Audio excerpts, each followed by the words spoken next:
எல்லாருக்கும் வணக்கம். நான் உங்க சந்தீஷ். இந்த வீடியோவில் தங்கலான் படத்தோடைய ரிவ்யூ தான் பார்க்க போகிறோம். டக்குன்னு உள்ள போய் பாசிட்டிவ்ஸ் அண்ட் நெகட்டிவ்ஸை ஃபுல்லாக சொல்லிடுறேன். என்ன கேட்டிங்கன்னா, இந்த படத்துக்கான பாசிட்டிவ் பாயிண்ட்ஸை விட நெகட்டிவ் பாயிண்ட்ஸ் தான் அதிகமாக இருக்குது. அது ஏன், எதனால், என்னாச்சு, என்ன கதைங்கிறத வாங்க போய் பார்த்துருவோம்.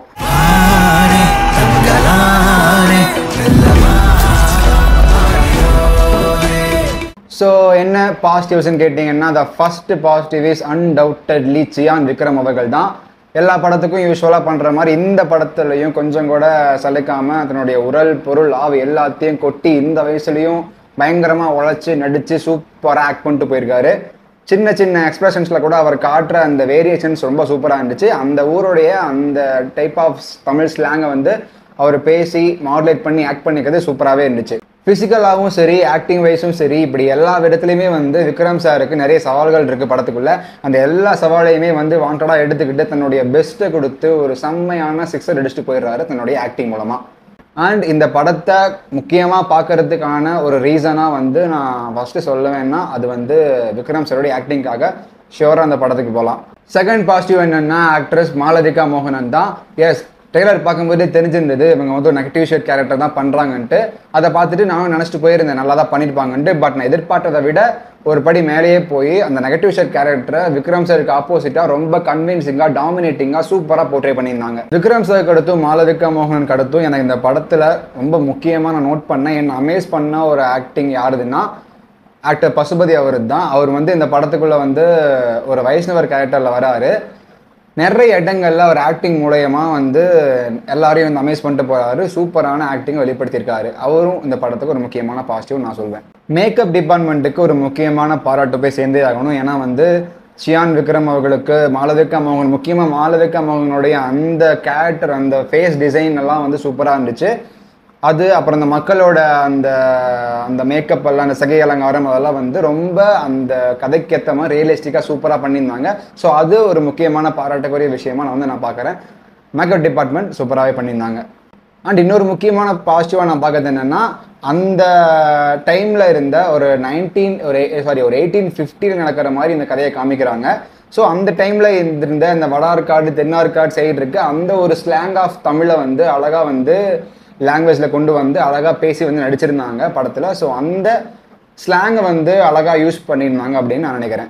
அண்ட் கிளைமேக்ஸில் பிளேஸ் பண்ணப்பட்ட ஒரு ட்விஸ்ட் வந்து நல்லா இருந்துச்சு. அதை நான் எதிர்பார்க்கல. ஸோ அது கொஞ்சம் எனக்கு எஃபெக்டிவாக ஒர்க் ஆச்சுன்னு நான் ஃபீல் பண்ணேன். ஸோ அது எனக்கு ஒரு பாசிட்டிவாக வந்து எனக்கு ஃபீல் ஆச்சு. இது எல்லாத்தையும் தாண்டி இந்த படத்துடைய மிகப்பெரிய பாசிட்டிவ்னு சொன்னால் அதுதான் ஜிவி பிரகாஷ்குமாரோடைய இசை. அந்த BGM and songs every thing was very nice. அவ்வளோ சூப்பராக வந்து பிஜிஎம் போட்டிருக்காரு. ஆக்சுவலாக இந்த படத்தை தாங்கி தூக்கி இப்படி நிறுத்துறதே வந்து ஜிவியோடைய பிஜிஎம் தான். ஜிவியோடைய பிஜிஎம்மும் இல்லைன்னா இந்த படம் வந்து ரொம்ப பிலோ ஆவரேஜ் கீழே போயிருக்கும் இந்த படம். ஸோ இந்த படத்தோடைய ஒரு முக்கியமான சேவேன்னு சொல்லிட்டு ஜிவி பிரகாஷை கண்டிப்பாக சொல்லலாம். அவ்வளோ சூப்பராக வந்து மியூசிக் அண்ட் பிஜிஎம் போட்டிருக்காரு. GV did his best. Positives என்பது அவ்வளவுதான். நெகட்டிவ்ஸ்குள்ளே போனோம்னா, ஃபஸ்ட்டு நெகட்டிவ் என்னென்னா, படத்துடைய விஎஃப்எக்ஸ் அப்படிங்கிறது ரொம்ப சுமாராக மேக் பண்ணியிருக்காங்க. ஆக்சுவலாக படத்துக்குள்ளே ஒரு நிறைய அனிமல்ஸ் இல்லை, ஒரு 4-5 அனிமல்ஸை யூஸ் பண்ணியிருக்காங்க. ஃபஸ்ட்டு ஒரு மயில் ஒன்று வருது, அந்த மயிலை காட்டுறாங்க. ஃபியூ செகண்ட்ஸ் வர அந்த மயிலே வந்து ப்ராப்பராக விஎஃப்எக்ஸ் வந்து பண்ணப்படல. அதுவே ரொம்ப ஒட்டாத மாதிரி ரொம்ப சுமாராக வந்து பண்ணியிருக்காங்க. ஃபியூ செகண்ட்ஸ் வர மயிலே அப்படி இருக்கும்போது அதுக்கடுத்து ஒரு சீட்டா ஃபைட் ஒன்று வருது விக்ரமுக்கும் சீட்டாவுக்கும். ஸோ அந்த இடத்துல யூஸ் பண்ணப்பட்ட சிஜி ரொம்ப மோசமாக இருந்துச்சு. சீட்டாவை காமிச்சிருந்தது வந்து அவ்வளோ சுமாரான விஎஃப்எக்ஸாக இருந்தது. சுத்தமாக ஒட்டவே இல்லை. அது வந்து விக்ரம் தனியாக ஃபைட் பண்ணிருக்க மாதிரி இருக்குது, சீட்டா தனியாக வந்து எல்லாத்தையும் ஏதோ அடிச்சு பண்ணிருக்க மாதிரி இருக்குது. ஸோ அந்த இடத்துலையும் விஎஃப்எக்ஸ் மோசமாக இருந்துச்சு. அதுவும் செகண்ட் ஹாஃப்லலாம் ஒரு இடத்துல அந்த பாம்புகள்லாம் வரும், ஸ்னேக்ஸ் எல்லாம், கிங் கோப்ராவா சம்திங் வரும். அதெல்லாம் பார்க்கும்போது ஏதோ சீரியலில் பார்க்குற விஎஃப்எக்ஸ் மாதிரி, ஏதோ நாயினி சீரியலில் பார்க்குற அந்த பாம்பெல்லாம் வரும் இல்லை, அந்த மாதிரி வந்து விஎஃப்எக்ஸ் எனக்கு ஃபீல் ஆச்சு. அவ்வளோ டவுனாக இருந்துச்சு.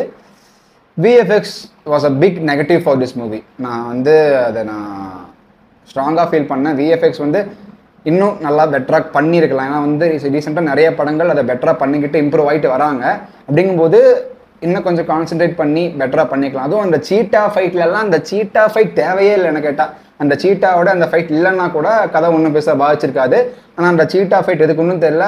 அந்த சீட்டா ஃபைட்டில் அவ்வளோ சுமாரான விஎஃப்எக்ஸும் பண்ணி வச்சுருக்காங்க. So VFX is a big negative for this movie. கதை வந்து இனிஷியலாக ஸ்டார்ட் ஆகும்போது ரியலி வந்து என்னை இம்ப்ரெஸ் பண்ணுச்சு, நல்லா இருக்கே அந்த லைன் அப்படிங்கிற மாதிரி இருக்கு.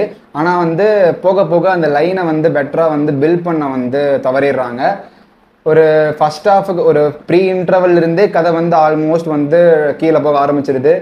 ரொம்ப அதிகமான லேக்ஸை நான் ஃபீல் பண்ணேன். ஃபர்ஸ்ட் ஹாஃப் கூட ஓகே, பட் இன்டர்வல்ல இருந்து அதுக்கப்புறம் செகண்ட் ஹாஃப்ல ஃபுல்லாகவே வந்து பார்த்தீங்கன்னா சுத்தமாக ஒரு ஒரு ரேசியான ஸ்க்ரீன் பிளேவே இல்லை. ரொம்ப சுமாரான ஸ்க்ரீன் பிளே. ஸோ அவ்வளோ லேக்ஸாக நான் ஃபீல் பண்ணேன், அவ்வளோ போர் அடிச்சுது செகண்ட் ஹாஃப்லலாம்.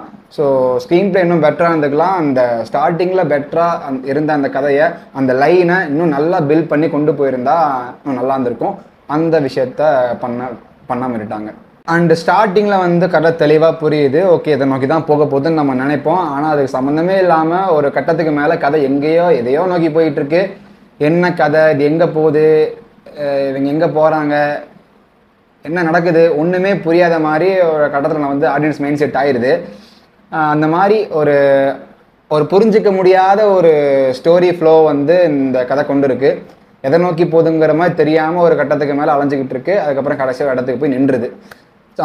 ஸோ அந்த ஒரு ஒரு தெளிவே இல்லாத ஒரு கதையோட ஃப்ளோ வந்து ரொம்பவே வந்து லேகாக வந்து நான் ஃபீல் பண்ணுறேன். படத்துக்குள்ள 3 ஃபாரினர் கேரக்டர்ஸ் வராங்க. அந்த கேரக்டர்ஸ்க்கு பண்ணப்பட்ட டப்பிங் அப்படிங்கிறது ரொம்ப கொடுமையாக இருந்தது. ஏன்னா ஒன்று, அந்த கேரக்டர்ஸை வந்து ஃபுல்லாக இங்கிலீஷ்லேயே பேச விட்டு சப்டைட்டில்ஸ் வந்து கீழே போட்டிருக்கணும். இல்லையா மொத்த படத்துலையுமே அவங்க வர எல்லா போர்ஷன்ஸ் அண்ட் டயலாக்ஸுக்குமே வந்து அழகாக தமிழில் டப் பண்ணியிருக்கணும். இந்த ரெண்டில் ஏதோ ஒரு விஷயத்தையாச்சும் ஒழுங்காக ஃபுல் படத்துக்கு பண்ணியிருக்கணும். ஆனால் அவங்க ரெண்டையுமே பண்ணுறாங்கிற பேரில் ஒன்று பண்ணி வச்சுருக்காங்க டப்பிங்கில். ஒரு மாதிரி ஒட்டாத மாதிரி பார்க்கும்போது பயங்கரமாக இரிட்டேட் ஆகுது. படத்தில் எமோஷ்னல் கனெக்ட் வந்து சுத்தமாக எதுவுமே எனக்கு வந்து ஒர்க் அவுட் ஆகலை. எமோஷ்னல் சீன்ஸ் இருக்குது, ஆனால் எதுவுமே வந்து எனக்கு அவ்வளோ பெட்டராக கனெக்ட் ஆகலை. இன்னொன்று, படம் வந்து ஒரு முக்கால்வாசி ஒரு கிளைமேக்ஸுக்கு முன்னாடி வரைக்குமே வந்து வில்லன் யாருன்னே தெரியல. ஒரு 2 பேர் இருக்காங்க படத்துக்குள்ள வில்லன்ட்டு. அதில் இவன் வில்லனா இல்லை இவங்க வில்லனா இல்லை இவன் நல்லவனா இவன் கெட்டவனான்ட்டு ஒரு மாதிரி அன்கன்ஃபியூஸ்டு ஸ்டேட்லேயே இருந்துகிட்டு இருக்க மாதிரி பார்த்துக்கிட்டு இருந்தோம். அண்ட் இந்த படத்துடைய ஒரு முக்கியமான பாசிட்டிவ்னு சொல்லக்கூடிய ஒரு விஷயமே இந்த படத்துக்கு நெகட்டிவாக மாறினது தான் ஒரு பெரிய கவலை. அது என்னன்னா, இந்த படத்தில் யூஸ் பண்ணப்பட்டிருக்க டிரான்சிஷன் எடிட்லாம் சூப்பராக இருந்துச்சு. முக்கியமாக அந்த டிரான்சிஷன்ஸ் வந்து கிளைமேக்ஸில் வர ஒரு முக்கியமான ஃபைட் சீன்லையும் இன்டர்வெல்ல ஒரு ஃபைட் சீன்லையும் வந்து அந்த டிரான்சிஷன்ஸாக யூஸ் பண்ணியிருக்காங்க. என்ன கொஞ்சம் அளவுக்கு மீறி யூஸ் பண்ணிட்டாங்க. அது என்ன ஆயிடுதுன்னா, அதுவும் அந்த இன்டர்வெல்லையும் கிளைமேக்ஸ்லையும் அந்த ஃபைட் நடக்கிற சமயத்தில் தான் அந்த டிரான்சிஷன்லாம் வந்து போகும். பார்க்க சூப்பராகுது. ஆனால் அது என்ன பண்ணி விட்டுருதுன்னா, அந்த ஃபைட்டோடைய முழு ஃபீலை, அந்த ஃபைட்டில் என்ன நடக்குது அப்படிங்கிறத நமக்கு ஃபுல்லாக வந்து மறைச்சி விட்டுருது. யார் எவனை அடித்து எவன் எங்கே போய் விழுவுறானே தெரிய மாட்டேங்குது அந்த டிரான்சிஷன்ஸ்னால. ஸோ அது ஒரு கன்ஃபியூசிங்காக இருந்துச்சு. அந்த ஃபைட்டை பார்க்கும்போது ஒரு மாதிரி இரவாவது நைட்டாவது பகலாவது அந்த டைமில் நாம் அதை பார்க்குறதா இல்லை யாரை எவன் அடிக்கிறான்னு பார்க்குறதா அப்படிங்கிற மாதிரி ஒரு ஃபைட் சீனை பார்க்கும்போது இந்த ஃபீல் எனக்கு இருந்துச்சு. ஸோ அந்த டிரான்சிஷன்ஸ் வந்து கொஞ்சம் குறைச்சி யூஸ் பண்ணியிருக்கலாம். அண்டு லேகாக போன சமயத்தில் ரொம்ப செயற்கையாக வேணும்னே சில இன்ட்ரெஸ்டிங்கான விஷயங்களை செயற்கையாக புகுத்தனமாக இருந்துச்சு. அது வந்து சுத்தமாக ஒட்டவே இல்லை, ஒரு மாதிரி ஆடாக ஃபீல் ஆச்சு. அதுவும் செகண்ட் ஹாஃப்லலாம் பார்த்தீங்கன்னா ஒரு காடு, அந்த காட்டில் இந்த மக்கள் இருக்காங்க, குழி தோன்றாங்க நைட்டாவது பகலாவது, குழி தோன்றாங்க நைட்டாவது பகலாவது, இதுதான் சுற்றிக்கிட்டே இருக்குது சீன்ஸாக. அறுவடை சாங் பிளேஸ்மெண்ட் சூப்பர். மினிக்கி வந்து செகண்ட் ஹாஃபில் வருது, ஆனால் அது ஒரு சின்ன நல்லா இருக்குது, ஆனால் ஒரு சின்ன லேகாக வந்து ஃபீல் ஆகுது கதையை விட்டு வெளியே போகிற மாதிரி. அது ஒன்று. அப்புறம் தங்கலான் வார் சாங்கோடைய பிளேஸ்மெண்ட் வாஸ் டாப் நாச். கிளைமேக்ஸை காப்பாற்றுறதே முக்கியமாக அந்த பாட்டுன்னு சொல்லலாம். ஒரு நல்ல ஃபீலை கொடுத்து வெளியே அனுப்புது தேட்டரை விட்டு. ஸோ மட்டும் இந்த படம் எப்போ இருக்குன்னு கேட்டிங்கன்னா, தங்கலான் வந்து அந்த பேர்லேயும் இந்த டைட்டிலில் மட்டும்தான் இந்த தங்கம் மின்னதே தவிர படத்துக்குள்ள கதையாக ஒன்றுமே மின்னலை, அவ்வளோ பெருசாக ஒன்றும் மின்னலை. அதனால் ஒரு பிலோ ஆவரேஜ் படமாக தான் எனக்கு இது ஃபீல் ஆகுது. அதான் விக்ரம் வந்து அவர் எல்லாமே சூப்பராக பண்ணிடுறாருங்க. அவர் ஆக்டிங் வைஸு, டெடிக்கேஷன் வைஸு எல்லாமே கஷ்டப்பட்டு எல்லாமே பண்ணிடுறாரு. ஆனால் அவர் சூஸ் பண்ணுற அந்த கதை மட்டும் பெட்டராக அமையறதில்லை. அது இப்போ வரைக்கும் ஏன் கண்டினியூ ஆகுதுன்னு தெரில. கோப்ரா நிறைய படங்கள் சொல்லலாம் அந்த மாதிரி வரிசையில் இப்போ தங்கலானும் சேர்ந்துருச்சு. அவர் சூப்பராக பண்ணியிருக்காரு, ஆனால் கதை வந்து அவ்வளோ பெருசாக ஒன்றும் இல்லை. ஸோ பார்த்துக்குங்க. இதுதான் வந்து படம். ஏதோ நான் வீடியோ முடிச்சுக்கிறேன். வீடியோ பிடிச்சிருந்துச்சுன்னா like, share, comment and subscribe. So நன்றி, வணக்கம்.